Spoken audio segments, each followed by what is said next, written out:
छाड़ी देइथिले ସେଥିପାଇଁ ଘର ଲୋକ ତାକୁ ଜେଲରେ ପୁରେଇଥିଲେ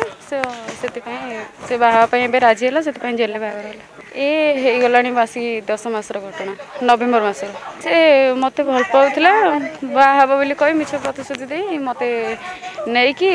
ମୋ ସହିତ ଖରାପ ବ୍ୟବହାର ମିସବିହେଭ୍ କରି ମୋତେ ଛାଡ଼ି ଦେଇଥିଲା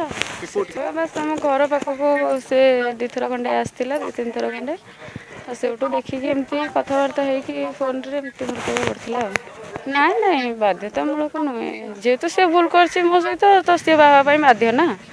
ଆମର ସେ ଜଣେ ଗୋଟେ ମରିଯାଇଥିଲା ଆମେ 10 ଦିନ ଆମେ ଦେଖିଲା ତାପରେ ସେଠୁ ଆଣି ତାକୁ ଘଟେ ଆଣି ଛାଡ଼ି ଦେଇଥିଲେ ଆମେ ସେଠୁ କେସ୍ କଲୁ ଆଜି ନେଲା କାଲି ଛାଡ଼ିଲା ନିଶ୍ଚୟ ଚାଲିଛି ତ ଆଉ ସିଏ ଆଇଥିଲେ ଟିକେ ଖବର ପାଇଥିଲେ ତାକୁ